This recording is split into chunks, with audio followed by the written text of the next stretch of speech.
All right, well, good morning, active traders, and welcome to our Trading Week Ahead live broadcast here for Saturday, May 7th, 2022. Great to see so many of you here. I had a really big up week. How many of you had an up week last week when all the talking heads are going, booyah, boo hoo hoo, buy quality stocks because they'll go back up someday? I won't use a certain word. I will say those may not be the best trading people in the world. Maybe for investors, if you want to hold on forever. Yeah, I already did good. Good to hear. Anyway, things like UVXY go up when the market goes down. Anyway, let's take a quick look at the market and look at our forecast and some good charts. Yeah, Thursday was a rock star. Yesterday, not so much. It was kind of choppy. Tough to trade yesterday, right? Anyway, looking at this, the broad market, the S&P is forming a hammer support right at the 4060. Be sure to learn candles from my colleague Steve Nissen, and only Steve Nissen at candlecharts.com. The other great breakout trader I know is Harry Boxer. I was talking with Harry on the phone yesterday. Harry's definitely worth your attention and learning from him at thetechtrader.com. Steve Nissen at candlecharts.com. Those are the two best guys I know to work with because they know their stuff. So anyway, hammer time. You got a hammer base in the market at 4060. So what that means to us as traders is,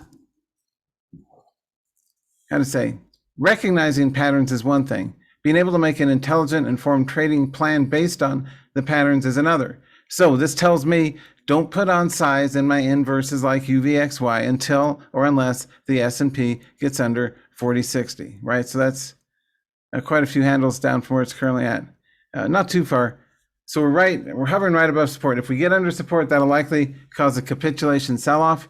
Watch out below and watch out above for the inverses. So anyway, so we're using obviously 4060 support, and I would use that candle high at 4170 as resistance. So that's kind of the pocket, the window to look at. The other thing to look at, of course, is always our volatility index. Currently testing previous highs. Our VIX has overhead resistance with a shooting star. When you wish upon a star, 37's way too far. We'll see if it gets over 37, baby. We're up at resistance. We're likely to pull back and drop in the VIX. The market's likely to do a little dead cat bounce. Round, bad kitty. Whoosh.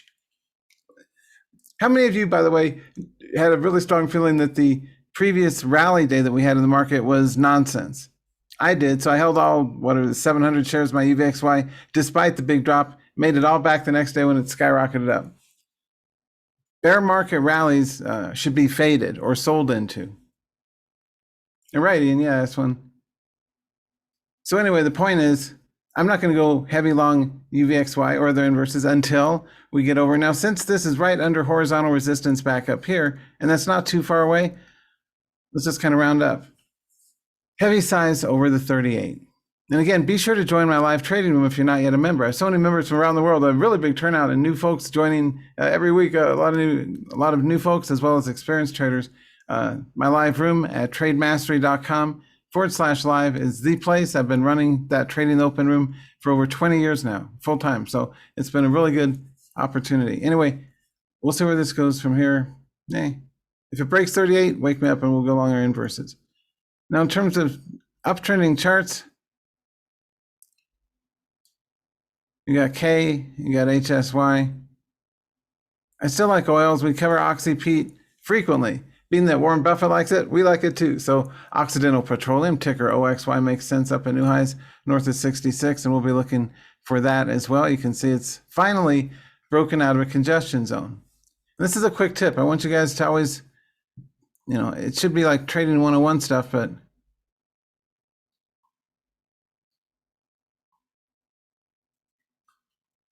that's a congestion box. It's formed by the most recent two highs. We did break over that the last couple of days, and that alone is likely to draw in new traders or new volume to the upside if it does keep going up, of course. So we'll see as well. It's a little pricey for my taste, but it's still a really good chart. Oils are great. We've been trading those and calling those for our live room members for months and months. Halliburton kind of drop pullback, ConocoPhillips. Now, COP, Conoco's up at a previous high here in the 108, so I'm keeping an eye on that. Exxon still looks good, and Chevron's trying to come back to life.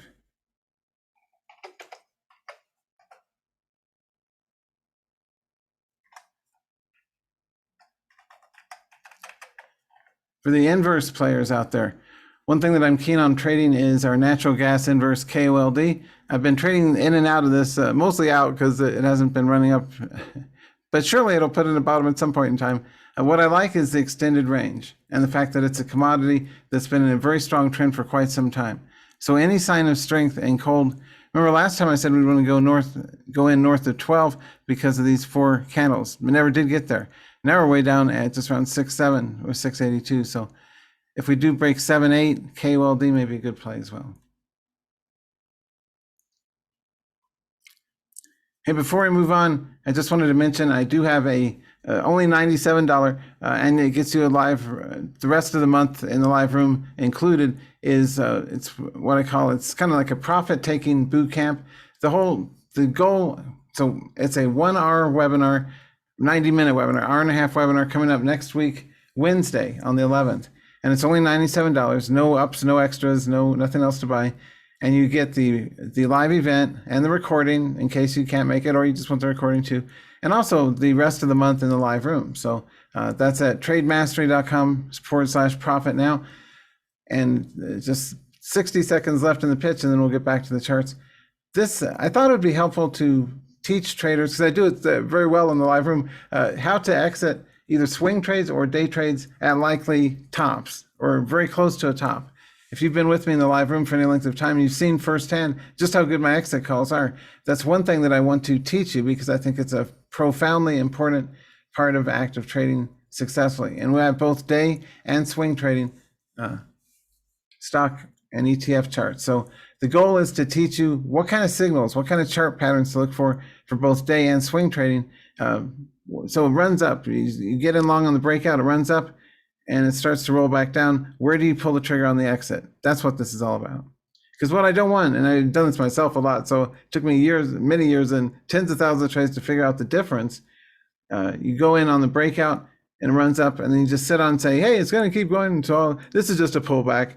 Wrong. It'll keep going. Wrong. And it comes all the way back down to what you got in at. So, if you suck, either you got out at where you got in or even below. And I've done that too. So I've learned how to not do badly with this. And so the goal is to teach you during a breakout how to trail a stop on the front end and what kind of visual patterns to look for on the rollover to pull the trigger on the trade to sell it.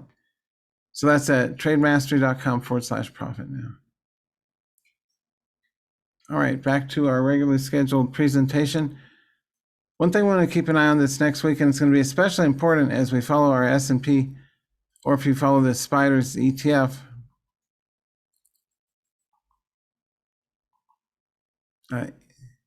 is range. Now, this is a 2-day chart of the S&P, or the SPDRs ETF, same chart pattern. What do you notice? How does the range yesterday, Friday, that's this portion of the chart,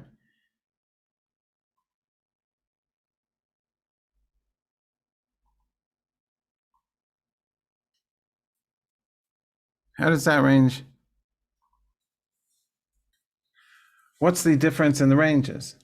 And obviously the Friday's about half the range. Now that's one pattern I want you to look for, is a 50% range pattern. And I teach exactly how to use that in the room. We'll be covering that next week as well. Not just mean reversion pivots, that's Trading 101 basics. What we're looking at is how to develop a trading plan based on the increasing or decreasing range of the broad market, and then also what you're trading. And that's a very helpful technique. Obviously, when ranges are increasing, that's where we get more excited, more volatile, more profit potential in the chart. When ranges are decreasing, you really have to put on the brakes. And for me, that's always a challenge, but I did so pretty effectively yesterday. I did not overtrade yesterday because it was a choppy, narrow range day. Learning the delta, the difference between ranges, is a critically important skill to get at to help each morning develop your game plan. Now the next tip, oh wait, I'm going to stop the recording now. Stop the recording for the YouTube video. If you're watching this on YouTube, all of you who are live in a really big turnout, stick around where we have the best is yet to come. All of you who are watching this first 10 minutes on YouTube, I hope it's given you a kind of whetted your appetite or made you want more, and you can register for the live events where you can see the entire content at my trademastery.com site on the front page. So I'm going to stop the recording.